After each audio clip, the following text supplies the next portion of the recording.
오늘 우리 함께 은혜 나눌 말씀은 고린도전서 1장 26절에서 31절입니다. 신약성경 고린도전서 1장 26절에서 31절 말씀 제가 봉독해 드리겠습니다. 형제들아 너희를 부르심을 보라. 육체를 따라 지혜로운 자가 많지 아니하며 능한 자가 많지 아니하며 문벌 좋은 자가 많지 아니하도다. 그러나 하나님께서 세상에 미련한 것들을 택하사 지혜 있는 자들을 부끄럽게 하려 하시고 세상에 약한 것들을 택하사 강한 것들을 부끄럽게 하려 하시며 하나님께서 세상에 천한 것들과 멸시받는 것들과 없는 것들을 택하사 있는 것들을 폐하려 하시나니 이는 아무 육체도 하나님 앞에서 자랑하지 못하게 하려 하심이라. 너희는 하나님으로부터 나서 그리스도 예수 안에 있고 예수는 하나님으로부터 나와서 우리에게 지혜와 의로움과 거룩함과 구원함이 되셨으니 기록된 바 자랑하는 자는 주 안에서 자랑하라 함과 같게 하려 함이라. 아멘. 아멘. 주일 오전 예배 나오신 여러분들을 주님 이름으로 환영하고 축복합니다. 아멘. 저는 봉독해드린 고린도전서 1장 26절에서 31절을 통해서 하나님만 자랑하여야 합니다.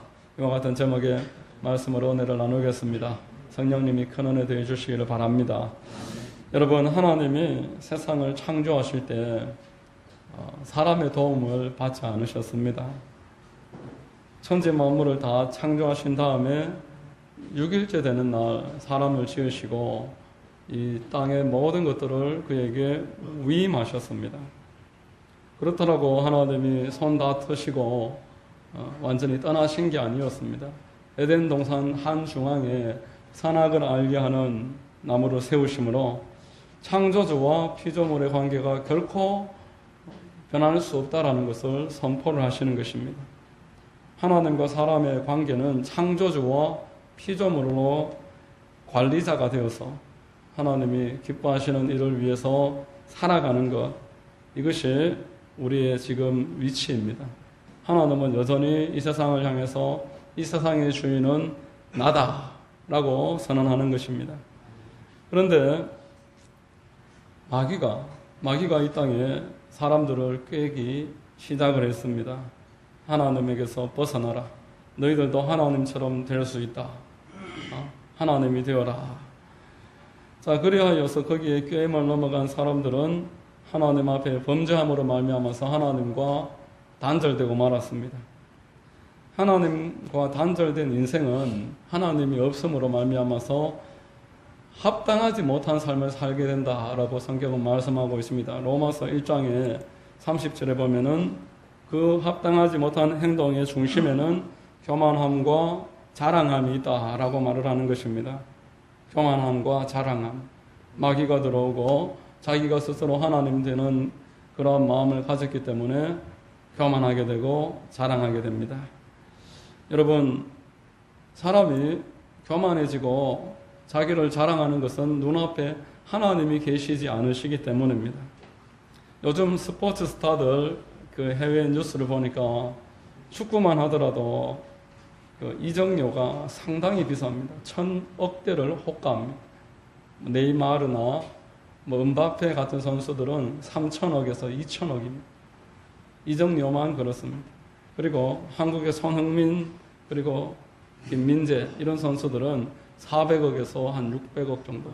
이적료가 그렇게 상당합니다. 여러분, 만약에 내 옆에 100억대를 받는 선수가 있다면은 한 5억 정도 받는 사람이 자기를 자랑할 수가 있을까요? 100억 받는 사람, 3천억 받는 사람 그렇게 있으면은 5억 받는 사람이 그 앞에서 자기를 이야기할 수 있겠냐 말입니다. 그런데 뭐 한 5천만 원 받는 사람들이나 3천만 원 받는 사람들이 있으면은 거기다 대놓고는 내가 어떻게 하다가 이렇게 5억을 받게 됐는지 입이 마르도록 자랑하려고 할 것입니다. 그렇게 자랑하다가 갑자기 옆에서 또 1억, 100억 정도 받는 사람이 딱 나타나면은 말문이 딱 하고 막히게 되는 것입니다. 그러므로 여러분, 자랑은 불신앙입니다. 하나님께서 미워하시는 행동입니다. 10억을 받든 100억을 받든 하나님 앞에서는 50보 100보입니다. 하나님이 주신 것입니다. 하나님이 주신 것으로 사람들이 좀 더 많이 가져서 우월하는 마음을 가지고 좀 적게 가진 사람들은 열등감을 가지고 그렇게 살아가는 것은 하나님께서 기뻐하시는 모습이 아니라라는 겁니다. 하나님이 택하신 백성에게 하나님이 원하시는 가장 중요한 덕목은 모든 것을 하나님께 감사하고 영광을 돌리는 것인 줄로 믿으시기를 바랍니다.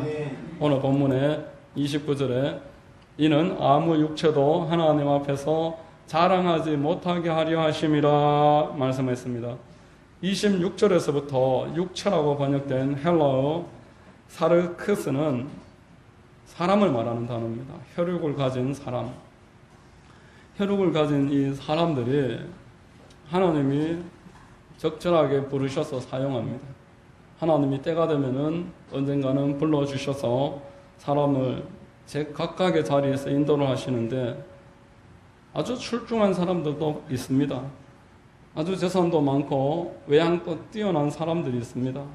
그러면서도 참 겸손한 사람들. 그러나 이런 사람들은 참 많지 않습니다. 사람은 본성상 그 마음에 학벌이 좋고 재산이 있고 외향이 뛰어나면은 교만한 마음을 품기가 쉽기 때문에 그렇습니다. 그래서 대부분 하나님이 부르시는 사람들을 보면은 평범한 사람들이 좀 많고 또 평범보다 더 이렇게 힘들고 어려운 형편에 있는 사람들이 더 많습니다. 그 이유를 잘난 사람들을 부끄럽게 하기 위해서 그들의 입을 막기 위해서다라고 말을 합니다. 26절 같이 한번 읽어보겠습니다. 형제들아 너희를 부르심을 보라. 육체를 따라 지혜로운 자가 많지 아니하며 능한 자가 많지 아니하며 문벌 좋은 자가 많지 아니하도다. 아멘. 그래서 하나님이 믿음에 있어서 부요하게 하시기 위해서 믿음에 있어서 아주 부요한 사람을 만들어 주시려고 하나님이 그를 부르셔서 그 믿음으로 말미암아 하나님이 영광 받으시려고 하시는 것입니다. 지금은 고인이 되신 고 황수관 박사님, 제가 그분 참 존경하고 그분 책도 많이 읽고 간증도 많이 들어봤습니다. 얼굴만 쳐다봐도 같이 웃게 되는 그런 아주 겸손하신 분입니다. 이분이 농촌에서 농고를 나왔습니다. 집에 학생 때는 거름을 떠서 인분을 밭에다가 부어주는 그런 일들을 많이 하고 열심히 공부를 해서 초등학교 체육 교사가 됐습니다. 거기에서도 열심히 공부를 하고 해서 야간 대학원을 다니고 야간에 계속 야간 공부를 하면서 그렇게 해서 경북대학교 조교수가 됐습니다. 체육학과. 그런데 40대쯤에 대구에서 살면서 교회에서 예배를 드리다가 모태신앙이었는데 그때서 하나님을 만났어요. 얼마나 깊이 회개를 하고 자기 자신에 대해서 교만함을 버리고 항상 기뻐하라. 이 말씀을 좌우명으로 받아서 늘 웃는 얼굴이 되고자 애를 쓰면서 그때부터 전도에 힘을 쓰기 시작을 했는데 전도하다가 연세대학교 교수님을 만났는데 이제 정보를 준 거예요. 연세대 교수 자리에 한번 지원을 해봐라. 연세대 교수가 됐습니다. 연세대 교수가 되고도 10년 이상을 집을 사지 못하고 새빵살이를 했다고 합니다. 돈 버는 대로 전도용품을 만들어서 작은 책자를 만들고 테이블 만들고 늘 가방에 전도용품을 가지고 다니면서 서울에서 10년 이상을 전도하면서 교수 중에 새빵살이 하는 사람은 자기밖에 없다. 방 2칸짜리 집에서 그렇게 살았다고 합니다. 10년 동안 열심히 전도에 힘을 쓴 결과로 하나님이 어느 날 축복을 해주셨는데 방송 출연을 하게 됐어요. 그리고 CF 광고 모델이 됐습니다. CF 광고 모델을 1년에 30개씩 했답니다. CF 광고 모델로 그 출연료를 제일 먼저 받은 돈이 2억 원이었다. 그렇게 하나님이 축복을 해주시고 전 국민이 아는 그런 스마일 박사, 황수환 박사라는 우리가 알고 있는 분이 하나님 은혜로 만들어졌다라고 아주 겸손하게 간증하는 내용들을 많이 보면서 참 기뻤습니다. 여러분, 연세대 교수이면서도 얼마나 겸손한지 모릅니다. 연세대 다니는 사람들도 얼마나 안 겸손한 사람이 많은데, 연세대 교수면서도 얼마나 겸손하고 그렇게 참으로 웃고 다른 사람들을 편안하게 해줍니다. 이분이 안 웃고 가만히 있으면은 완전 범상입니다. 완전히 얼굴이 호랑이상입니다. 그래서 더 많은 이빨을 드러내기 위해서 웃고 또 웃고 그렇게 해서 저렇게 편안한 얼굴을 만들었다라는 겁니다. 과묵하고 무뚝뚝하게 다른 사람을 낮추어 보는 얼굴로, 사람을 째려보는 얼굴로 그렇게 하고 있으면은 여러분, 하나님이 기뻐하시지 않습니다. 사무엘 하를 읽어보니까 제일 마지막 장면에 다윗이 아주 교만해집니다. 그래서 요압을 시켜서 인구 조사를 해라. 내 아래에 있는 사람 몇 명인지 한번 헤아려봐라. 요압이 극구 말렸지만 더 강하게 명령을 내렸습니다. 그렇게 사람을 대하려고 하니까 하나님이 진노하시고 그들에게 징계를 내리시는데 연병을 내렸습니다. 연병으로 그 백성들을 치면서 그가 깊이 회개하니까 하나님이 선지자를 보냅니다. 사무엘하 24장 18절 19절에 이날에 갓이 다윗에게 이르러 그에게 아뢰되 올라가서 여부스 사람 아리우나의 타작마당에서 야훼를 위하여 제단을 쌓으소서 하매 다윗이 야훼께서 명령하신 바 갓의 말대로 올라가니라. 아멘. 교만한 마음으로 그러한 질병이 찾아왔기 때문에 이것을 고칠 수 있는 방법은 하나님 앞에 겸손하게 예배드리는 일입니다. 하나님 앞에 겸손하게 제단을 쌓을 때에 그 연병이 끝났다라고 사무엘하는 마무리를 하고 있습니다. 자, 여러분, 왜 우리 하나님께서 예배드릴 때 그리고 우리가 겸손하게 하나님을 높이기를 기뻐하실까요? 하나님은 우리가 하나님 앞에서 겸손한 사람이 되기를 원하십니다. 예배는 우리가 죽는 자리입니다. 예배는 하나님 앞에서 내가 나를 포기하고 내가 죽는 자리입니다. 여러분, 우리가 예배 시간에 은혜 받고자 한다 이런 말들을 많이 하고 있습니다. 그럼 어떨 때는 은혜를 받는 것이고 어떨 때는 은혜를 못 받는 것인데, 예배는 은혜를 받기 위해 나오는 시간이 아닙니다. 예배는 내가 죽는 시간입니다. 내가 하나님 앞에 나를 낮추고 나를 위해서 죽어주신 예수 그리스도의 은혜 앞에 감격하고 나를 굴복하는 시간이 예배 시간인 줄로 믿으시기를 바랍니다. 구약시대에서는 소와 양을 제사 드림으로써 나 대신 이 짐승이 죽는 그 앞에서 우리가 하나님 앞에서 겸비되는 마음을 가졌습니다. 신약시대에는 예수께서 우리를 위해서 죽으심으로 말미암아 우리는 생명을 받은 자로서 그 앞에 감사를 드리는 것입니다. 여러분, 자랑이라든지 교만은 자기를 부풀리는 행동입니다. 나의 원래의 모습보다 더 나를 부풀리는 것입니다. 저 김동호 목사님이라고 지금은 은퇴하신 목사님이신데, 목사님 그 책을 보니까 이런 내용이 있습니다. 이 목사님이 본인이 어릴 적부터 자랐던 교회에서 전도사가 됐습니다. 이 교회에 가장 연보를 많이 하시는 장로님이 본인이 맡은 부서의 부장 장로님이 되셨습니다. 그래서 부서를 위해서 어떤 이야기를 좀 해달라고 당회에 가서 의견을 좀 내어주십사 장로님에게 부탁을 했더니만 이 목사님이 평생 잊을 수 없는 교훈을 그 장로님한테 그날 들었다는 겁니다. 전도사님이 아시다시피 제가 연보를 좀 많이 하잖아요. 좀 많이 하는 것이 아니라 그 교회의 거의 3분의 1 연보를 하는 그런 큰 사업을 하시는 장로님이셨습니다. 연보를 많이 하는 사람이 말 많이 하면 안 돼요. 그래서 저는 가급적으로 당회에 가면은 말을 많이 하지 않습니다. 연보를 많이 하는 사람이 말을 많이 하면은 그때부터 보이지 않는 권력이 생깁니다.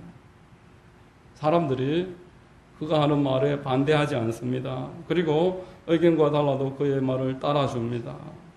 교회가 돈 많은 사람에 의해서 좌지우지하는 모습이 만들어지기 때문에 저는 당회에서는 말하지 않습니다. 하나님이 주시는 축복 때문에 오히려 교만해지고 잘못되고 교회가 분열되는 것들을 많이 봐왔기 때문에 저는 당회에서는 매우 조심합니다. 이런 말씀으로서 김동호 목사님이 평생 본인의 마음에 새길 만한 교훈을 얻었다는 것입니다. 자, 여러분, 하나님께서 교회에 서로 자랑하지 말고 교만한 사람 생기지 말고 하나님만 높이기를 원하시는 이유가 무엇이겠습니까? 하나님이 교회의 주인이시기 때문에 그렇습니다. 아멘. 하나님이 교회를 매우 사랑하시기 때문에 그렇습니다. 아멘.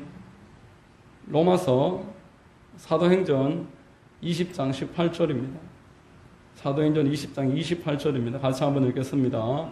여러분은 자기를 위하여 또는 온 양떼를 위하여 삼가라. 성령이 그들 가운데 여러분을 감독자로 삼고 하나님이 자기 피로 사신 교회를 보살피게 하셨느니라 라고 말합니다. 하나님이 교회에 자기 생명을 주입하셨습니다. 그래서 우리가 내 자녀에게 내 생명이 전달되었기 때문에 내 생명 이상으로 사랑하듯이 하나님은 교회를 내버려 두지 못하시고 지키시고 뜨겁게 사랑하시는 것입니다. 생명이 전달되었기 때문에 그 생명을 내 생명처럼 귀하게 여기는 것. 이게 성경에서 알려주는 하나님이 교회를 사랑하는 그 원리입니다. 구약 성경에 보면은 6월절에 각 집마다 애굽에 첫 태생이 다 죽었습니다. 바로의 아들부터 해서 저 종의 아들까지 첫 태생이 다 죽었고 6월절 피를 발랐던 그 이스라엘 백성의 집에 장자들은 다 살았습니다. 이제 광야로 들어와서 모세가 이제 한 달 좀 지났을 때 1개월 이상 집집마다 장자의 숫자를 다 헤아리라 했었을 때에 6월절에 살아남은 장자의 숫자가 22,275명입니다. 이때 이제 하나님이 22,275명 모든 장자들은 이제부터 내 것이다. 그때 레위인이 하나님 우리가 헌신하기를 원합니다 하면서 자처했을 때 레위인 장정들 숫자를 헤아리니까 22,000명이었습니다. 그래서 레위인은 내 것이다. 모세 아론에게 주고 나의 일을 하게 한다. 275명의 그 숫자가 모자라는 부분은 1인당 5세겔로 계산을 해서 1365세겔을 바쳐라. 이렇게 속전을 세움으로써 하나님이 얼마나 지금 이것들은 내 것이다. 이것에 대해서 명확하게 못 박아 놓는 것을 보게 되는 것입니다. 여러분, 교회는 결코 세상에서 하나님이 값없이 불러낸 그러한 사람들의 모임이 아닙니다. 교회는 하나님이 당신의 생명값을 내고 값을 치르시고 값주고 사셨다라고 말씀을 했습니다. 아멘. 예수님이 십자가에서 못 박히시면서 운명하실 때에 가장 마지막에 하신 말씀이 다 이루었다. 값 다 치루었다. 그 뜻입니다. 이 상업적인 단어입니다. 테텔레스타이라는 단어는 내가 값을 다 영수증을 완료했다. 내가 나를 믿고 구원받을 사람들이 받을 벌 다 지금 내가 감당했다. 그런 뜻입니다. 자, 여러분, 그렇다면은 한 가지 생각해 볼 게 있습니다. 우리가 하나님 소속되기 이전에, 그 전까지는 어디에 소속이었습니까? 어디에 소속이었기에 하나님께서 우리에게 소속을 이전해 주시려고 이적료를 그렇게 세게 지불을 하셨습니까? 1,000억, 2,000억이 아닙니다. 예수님의 피로 이적료를 지불을 하셨습니다. 지금 이 세상은 뒤틀려 있어서 하나님의 나라와 마귀의 나라로 둘로 갈라져 있다고 성경에서 우리에게 말합니다. 하나님에 속한 하나님의 자녀는 예수를 사랑하는 사람들이고 마귀에 속해 있고 마귀를 따르는 자들은 예수를 죽이려고 하는 자들이라 성경에서 말을 하는 것입니다. 요한복음 8장 42절에서 44절까지 한번 읽어보겠습니다. 예수께서 이르시되 하나님이 너희 아버지였으면 너희가 나를 사랑하였으리니 이는 내가 하나님께로부터 나와서 왔음이라. 나는 스스로 온 것이 아니요 아버지께서 나를 보내신 것이니라. 어찌하여 내 말을 깨닫지 못하느냐. 이는 내 말을 들을 줄 알지 못함이로다. 너희는 너희 아비 마귀에게서 났으니 너희 아비의 욕심대로 너희도 행하고자 하느니라. 아멘. 47절 하나님께 속한 자는 하나님의 말씀을 듣나니 너희가 듣지 아니함은 하나님께 속하지 아니하였음이로다. 아멘. 지금 이 세상은 하나님의 소속과 마귀 소속으로 갈라져 있습니다. 오늘 이 자리에 나왔느냐 안 나왔느냐 그걸 이야기하는 게 아닙니다. 주일날 예배를 드린다고 하나님 소속이고 주일날 교회에 안 왔다고 마귀 소속이라는 그런 말이 아닙니다.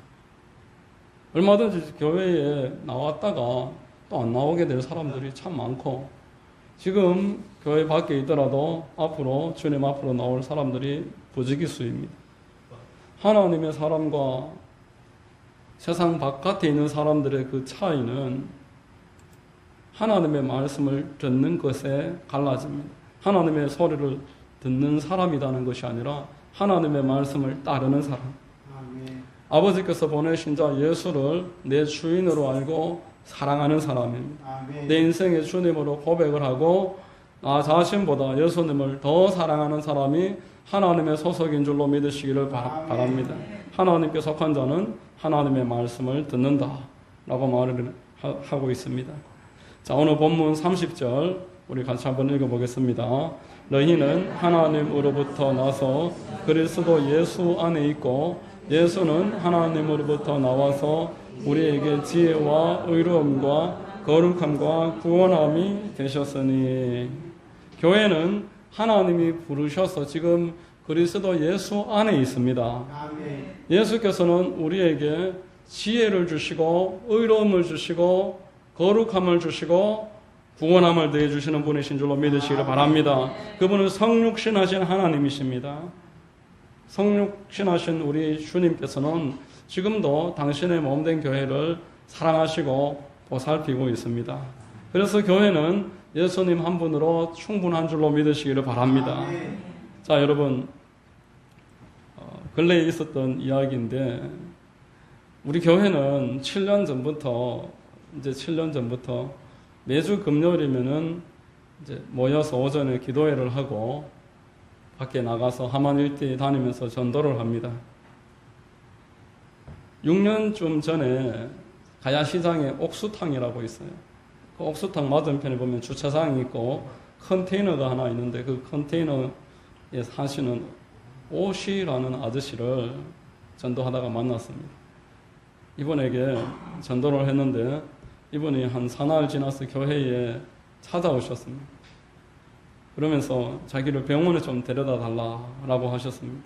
그 교회가 보호자가 되어서 이제 병원에 모시고 갔는데 간경화에, 간성 혼수에, 간염에, 온몸이 만신창이 줄도 달고 그때 병원에 가서 약을 박스로 받아왔어요.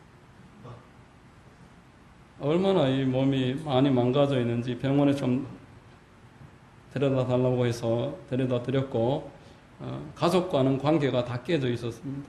가족들이 돌아가실 때까지도 안 오더라고요. 마지막 이제 장례식에만 참석을 했고 아무도 안 오더라고요. 그때부터 해서 6년 전부터 작년 5월 달까지 5년 동안 우리 교회가 이 오시 아저씨를 삼성병원의 응급실에 모시고 가서 매달 관 교체를 하고 간성 혼수 치료를 받고 약을 타오고 계속 그렇게 매달 병원을 다녔습니다. 병원을 다니다가 사태가 좀 심각해지면은 하루에서 좀 길게 입원하면 사흘 그렇게 입원을 했었습니다. 기초생활수급자이기 때문에 병원비가 많이 나오지 않았는데 문제는 간병비가 많이 나온다는 겁니다. 코로나 이전에는 하루에 9만 원 정도 했습니다. 한 사흘씩 입원하면은 27만 원. 당신은 그 돈도 부담이 돼서 우리 그때 성도가 몇 명 안 됐었는데 그분 이제 교대하면서 병간호를 하고 그렇게 했었습니다. 그런데 문제는 이제 코로나가 되면서부터인데 이제 코로나 되고 나서부터는 병원에 가면은 코로나 검사를 보호자까지 다 받아요. 검사 결과가 나오는데 만 5시간씩 기다려야 됩니다. 그리고 간병비가 13만 원으로 올랐습니다. 그전하고 다르게 그때는 자기들이 밥 다 만들어 먹었는데 밥값도 다 줘야 되고 간병비가 많이 오르고 시간도 많이 들었습니다. 마지막으로 작년 4월 달에 입원을 했었는데 이제 간성 혼수는 정신이 혼미해집니다. 그대로 놔두면 운명하십니다. 그래서 이제 계속 관장을 하고 그렇게 치료를 받아야 되는데 사흘이 지나고 일주일이 지나고 2주가 지나도 정신이 안 돌아오는 거예요. 조금 정신은 있지만 말도 제대로 못 하시고 그 정도 상태였습니다. 3주가 넘어가면서 이제 좀 호전이 돼서 퇴원을 하는데 간병비가 320만 원이 나왔어요. 그리고 그분이 간병인이 먹었던 밥값이 50만 원이 넘게 나왔습니다. 그분 통장에 매달 들어오는 돈으로 밥값은 지불을 했지만 이제 병원비는 320만 원, 간병비는 교회에서 지불을 다 마치고 이제 요양병원에 모시고 와서 교회에 이렇게 왔는데 그때가 5월달 중순쯤 되었던 걸로 기억을 합니다. 근데 이제 그때 우리 교회에 한 분이 전화가 오셨습니다. 제가 전도사로 있었을 때 있던 교회의 장로님인데 한번 좀 만나고 싶다고 해서 교회로 찾아오겠다고 해서 만났습니다. 만났는데 이제 하시는 말씀이 교회를 개척을 하고 그때가 딱 6년 다 돼갈 때인데 6년까지 한 번도 못 찾아봐서 미안하다 그러시더라고요. 그러면서 계좌번호를 좀 적어달라 하시더라고요. 그래서 제가 320만 원 주시려나? 이분이 아주 새까만 고급차를 타고 이렇게 오신 장로님이시기 때문에 지금까지 그런 일 여러 번 있었거든요. 320만 원 주시려나? 그런 생각을 사실 했었습니다. 그런데 그때 5월 달부터 매달 25만 원씩 보내시는 거예요. 그래서 올해 4월 달 되니까 딱 1년인데 1년만 하시겠지 그렇게 생각했었는데 4월 달에도 하시고 올해 5월 달에도 하셨어요. 계속 하시는가 보다. 그런데 5월 달까지 하시고 더 이상 안 하시는 겁니다. 6월 달, 지금 7월 달인데 이제 더 이상 안 하시는 거예요. 그래서 제가 많이 생각해 봤습니다. 12번도 아니고 14번도 아니고 왜 13번일까? 25만 원 곱하기 13 해보니까 325만 원입니다. 이게 딱 깨달아지니까 더 이상 안 주시는 거는 더 이상 문제가 안 되고 제 마음이 훨씬 더 기뻐지면서 흐뭇하고 너무너무 감사했습니다. 하나님이 우리 교회의 재정을 깊이 바라보고 계시는구나. 돈 들어오고 나가는 거 다 계산하고 계시는구나. 우리에게 있어야 될 거 다 공급하시는 분이시구나. 그때 제 마음에 참 그때 기뻤습니다. 돈이 안 들어와서 기뻤습니다. 여러분, 예수님은 하나님으로부터 오셔서 우리에게 지혜가 되시는 분이십니다. 그리고 의로움이라고는 전혀 없는 저와 여러분의 의가 되셔서 하나님 앞에 설 수 있게 해주십니다. 그리고 우리 주님은 우리가 성도로서 살아갈 그 거룩함을 우리에게 공급하십니다. 성도로서 살아갈 능력이 우리에게 없습니다. 그 능력을 공급하십니다. 또한 우리에게는 그때그때 구원이 필요합니다. 다른 말로 기적이 필요합니다.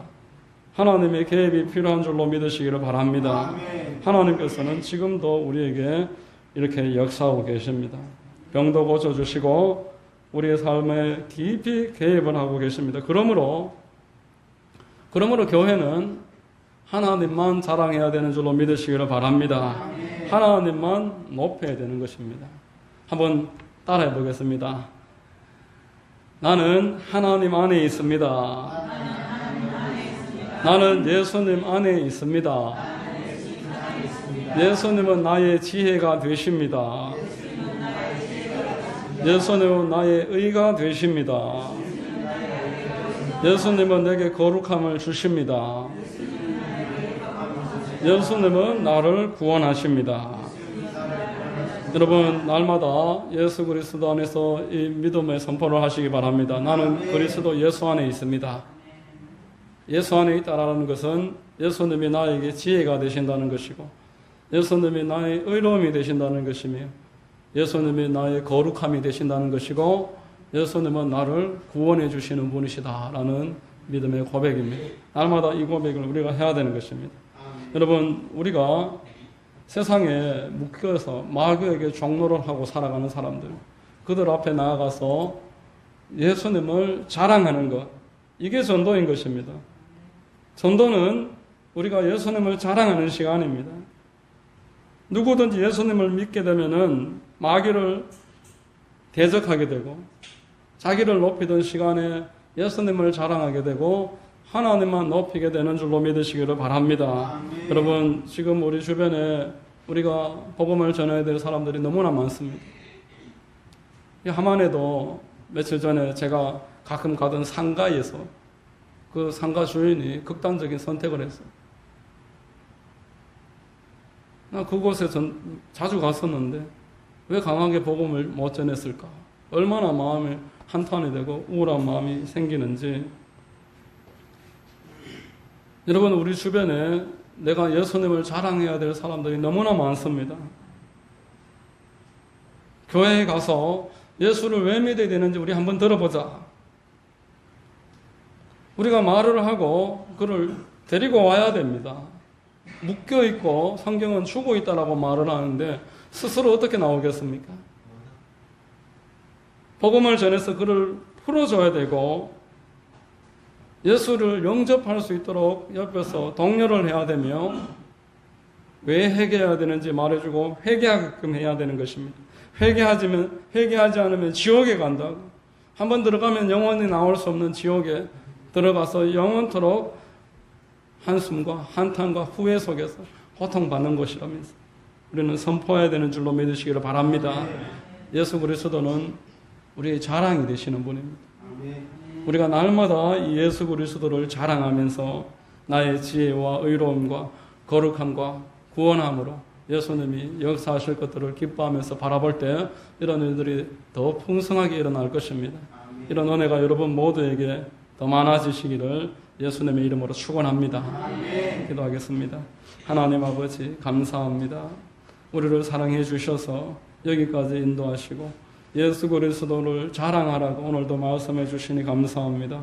우리의 지혜가 되시고 의가 되시고 거룩이 되시고 구원이 되시는 예수 그리스도, 이 한 분만을 높이고 자랑하고 순종하면서 따라가는 복된 주의 자녀들 다 되도록 역사하여 주옵소서. 모든 것을 믿사옵고 예수님의 이름으로 기도드립니다. 아멘.